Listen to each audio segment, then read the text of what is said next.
कि जान लीजिएगा दलित पीएम के रूप में हमारा कांग्रेस जो है सर्वधर्म और लोकतंत्र कैसे हो, सबका भला कैसा हो, सबका विकास कैसे हो, उस पर डिस्कस करती है। मोदी जी का नारा है तुम मुझे चंदा दो हम तुम्हें धंधा देंगे। देश के प्रधानमंत्री का मूल मंत्र है। ईवीएम में इनकी जान बस रही है, ईवीएम में हेरा फेरी। अगर हारने की चिंता नहीं है, हारने के बाद जो बम्बू आएगा उससे भयभीत है। अगर ईवीएम नहीं बंद किए तो हर बूथ पर ईवीएम तोड़ी जाएगी। ये तो रावण से भी गिरे हुए लोग हैं बीजेपी वाले। ये तो देश के किसानों के रास्तों में कील पड़वा रहे हैं, गोलियां चलवा रहे हैं। ये लोग बलात्कार कर रहे हैं हमारे देश की बहु बेटियों के साथ। गांधी की हत्या के बाद भारत के प्रथम प्रधानमंत्री 350 सभाएं होने के बाद आरएसएस को इतना ग्राइंडर किया कि आरएसएस को 70 साल बताने में लग गया कि हम भी इसी देश के नागरिक हैं। आरएसएस सबसे बड़ा जो है ब्राह्मणों का दुश्मन है, दलित विरोधी है, ओबीसी विरोधी है। और मुसलमानों से ये दिखाते हैं कि हम इनका विरोध कर रहे हैं, जबकि आरएसएस और बीजेपी के परिवार की तमाम लड़कियां मुसलमानों के साथ गई हुई हैं, शादी हुई। तो आधी बीजेपी में तो कांग्रेसी नेता भरे हुए हैं, 100 तो एमपी कांग्रेसी हैं। भाई तुम ले जाओ हमारे वहाँ से, ले जाओ अपने वहाँ करो। मतलब कचरा छाटा जा रहा है, कांग्रेस में कचरा को छाटा जा रहा है। कहने का आपका तात्पर्य है जो भाजपा के स्लीपर सेल है, ईवीएम में इनकी जान बस रही है, ईवीएम में हेरा फेरी। अगर बैलेट पेपर से चुनाव हो तो नरेंद्र मोदी 40 सीट भी नहीं जीते। इनको हारने की चिंता नहीं है, हारने के बाद जो बम्बू आएगा उससे भयभीत है। हमारे गोरखपुर में कई गाँव में इनके खिलाफ बैनर कि बीजेपी के नेताओं और कार्यकर्ताओं का प्रवेश वर्जित। अगर नहीं मानोगे तो डंडा रखे। कि आज ये कांग्रेस ऑफिस में इतना गहमा गहमी, आखिर कारण क्या है? देखिए CCWC की बैठक हुई और उसके बाद CEC की बैठक है। लेकिन रही बात ये है कि आजकल बीजेपी बौखलियाई संघ परिवार को मिलती है। पंडित राहुल गांधी ने महाराष्ट्र मुंबई में एक शब्द इजाद किया, बोला कि असुरी शक्तियों से मुझे लड़ना है, यानी नफरत के व्यापारियों के खिलाफ जंग का ऐलान किया हुआ। मानवता की रक्षा, इंसानियत की रक्षा, महिलाओं की रक्षा और बेरोजगार नौजवानों की रक्षा और किसानों की रक्षा, उन्होंने जो संकल्प लिया है, जो योजनाएं और जो मैनिफेस्टो बनाया है, आज ये बीजेपी वाले जो है इनके पास कोई मुद्दा नहीं है। विकास पर जनता के बीच नहीं जा सकते हैं। अरे जिस देश का प्रधानमंत्री मणिपुर में महिलाएं नंगी घुमाई जा रही थी और 50 दिन तक मौन व्रत धारण किए हुआ था, और ये परिवार की बात करता है। तो आप बताइए कि इस देश में जो स्टार बेटियां थी, गोल्ड मेडल जीत करके लाई थी, तिरंगे का विदेशों में नाम रोशन किया था, उन बेटियों को घिसरा के मैं दरअसल क्या है, दिक्कत कहाँ बीजेपी को, दिक्कत कहाँ है संघ को आप शुद्ध रूप से समलैंगिक संगठन बोल देंगे तो कोई दिक्कत नहीं। सबसे बड़ी दिक्कत यह है कि बीजेपी के परिवार के सदस्य होते हैं बलात्कारी हो, व्यभिचारी हो, देशद्रोही हो, ठग हो, उचक्का हो, अनपढ़ हो, जाहिल हो, महामूर्ख हो। ये बीजेपी परिवार के सदस्य होते हैं, देश के साथ गद्दारी करने वाला हो।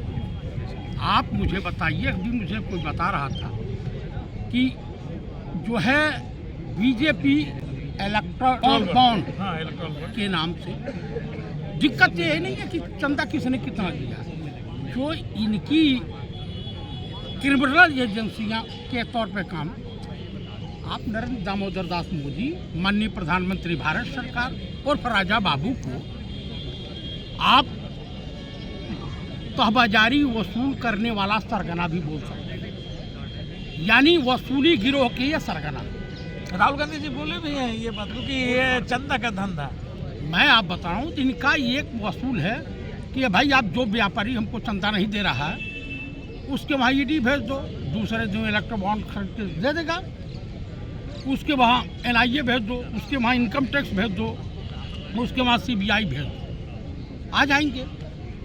कांग्रेस के दो नेता, ईडी ने इतना परेशान किया कि श्रीमती सोनिया गांधी जी का पैर पकड़ के रोने लगे। सब कहे कि ईडी हमको बख्शेगी नहीं, इसलिए हमको जाना होगा। ऐसा महाराष्ट्र के कोई नेता ऐसा हाँ, किए हैं और राहुल गांधी जी इसका चर्चा भी किए हैं। मिलिंद गौड़ा जी, और एक चौहान है, अशोक चौहान जी। हाँ, ये दोनों चले गए।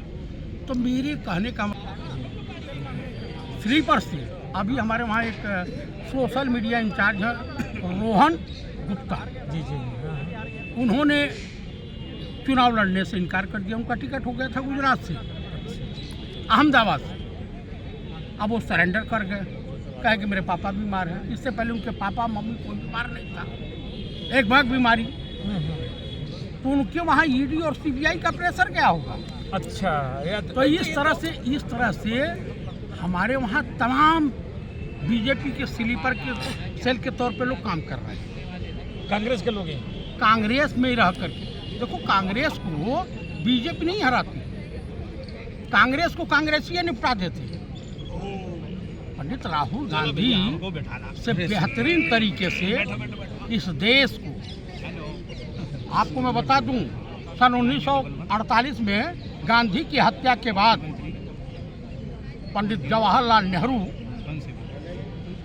भारत के प्रथम प्रधानमंत्री, आधुनिक भारत के निर्माता, 350 सभाएं, 350 सभाएं के बाद जो है RSS को इतना ग्राइंडर किया, RSS को इतना ग्राइंडर किया कि RSS को 70 साल बताने में लग गया कि हम भी इसी देश के नागरिक हैं। आप मुझे बताइए, मोहन भागवत से पूछिए ना। अरे मैडम, हम लोग RSS सबसे बड़ा जो है ब्राह्मणों का दुश्मन है, दलित विरोधी है, OBC विरोधी है, और मुसलमानों से ये दिखाते हैं कि हम इनका विरोध कर रहे हैं, जबकि RSS और बीजेपी के परिवार की तमाम लड़कियां मुसलमानों के साथ गई हुई हैं, शादी हुआ है।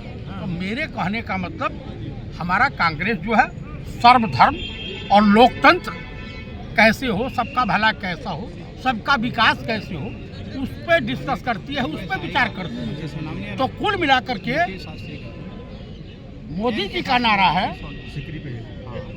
तुम मुझे चंदा दो, हम तुम्हें धंधा देंगे। ये देश के प्रधानमंत्री का मूल मंत्र है। चीजों पर मतलब बीजेपी अभी काम कर रहा है, और तुम मुझे चंदा दो, हम तुम्हें धंधा देंगे। और इस देश की जनता को, 80 करोड़ जनता को 5 किलो राशन पर निपटाने के फिराक में कुल मिलाकर के, और इस देश की जनता समझ गई है। भारत जोड़ो न्याय यात्रा का मैं सदस्य रहा हूं, और मैं चला हूं, मैं जनता की मनोदशा को समझा हूं। जनता पीड़ित है, परेशान है, और आखिर तो फिर ये प्रधानमंत्री जी 4 का नारा क्यों लगा रहे हैं? अब वो बरगला रहे हैं, जबकि इनकी पार्टी 200 सीटें भी नहीं जीत रही जी। दरअसल क्या है, मुझसे ये लोग का डर हो, हाँ, कि हमको जेल जाना पड़ेगा, जेल जाना पड़ेगा, क्योंकि समझ रहे हैं? तो देश की जनता का रुझान इंडिया गठबंधन की सरकार बनाने को तत्पर है, और देश की जनता अगर EVM नहीं बंद किए तो हर बूथ पर EVM तोड़ी जाएगी। ऐसी मतलब कि क्या जनता, भाई जनता विद्रोह है, जनता इतनी इनके खिलाफ है, उससे धोएगी पब्लिक। भाई साहब, वो दिन दूर नहीं। बताइए, रावण जैसा प्रतापी राजा, ब्रह्मा के सर की राज करने वाला कोई नहीं था। राम की सेना आई, उनका दुश्मन था। रावण समझता था कि हमारे लंका पे विजय प्राप्त करेंगे तो हमको परेशान करेंगे, लेकिन उन्होंने स्वागत किया, रामेश्वर स्थापना, उसका पूजन हवन रावण ने करवाया, पुरोहित गिरी उन्होंने किया। ये तो रावण से भी गिरे हुए लोग हैं बीजेपी वाले। ये तो देश के किसानों के रास्तों में कील गड़वा रहे हैं, गोलियां चलवा रहे हैं। इनके लोग बलात्कार कर रहे हैं हमारे देश की बहु बेटियों के साथ। यही है। इस देश की जनता बर्दाश्त करेगी? कभी नहीं, कतई नहीं बर्दाश्त करेगी। और 2024 4 मई को इंडिया गठबंधन की सरकार बनने जा रही है। ये कहीं आने जाने वाले नहीं है। नरेंद्र दास मोदी जी वहाँ पर बोलते हैं पूरी वो नारी शक्ति पर क्यों लेकर चले? देखिए, दरअसल अब कुछ दिन में रोते हुए दिखाई दे रहे हैं। वो तो पुराना उनकी आदत है। हाँ, तो जो आदत है वो इनकी इनकी नौटंकी चालू हो गई है। दरअसल उन्होंने असुरी शक्तियों के खिलाफ, यानी बीजेपी अपने आप को असुर पार्टी समझती है, इसलिए उसको मिर्ची लग रही। समझ रहे हैं बात? इसलिए अब की बार 2024 में इंडिया गठबंधन की सरकार और इस देश को दलित पीएम मिलेगा। अगला पीएम दलित माननीय ये मल्लिकार्जुन। कांग्रेस की घोषणा हो चुकी है या? अरे भाई, इंडिया गठबंधन में ममता जी ने नेता मान लिया था माननीय मल्लिकार्जुन खड़गे को, और उनको केजरीवाल साहब ने नेता मान लिया। ये लोग तो बोल भी रहे थे कि मल्लिकार्जुन खड़गे साहब को मतलब कि पीएम घोषित किया जाए। ये समझ लीजिए कि वो पीएम के मुखौटे। लेकिन कांग्रेस आखिर क्यों नहीं घोषणा कर रहा है? भाई साहब, ये लोकतांत्रिक पार्टी है, लेकिन माननीय मल्लिकार्जुन खड़गे बनेंगे।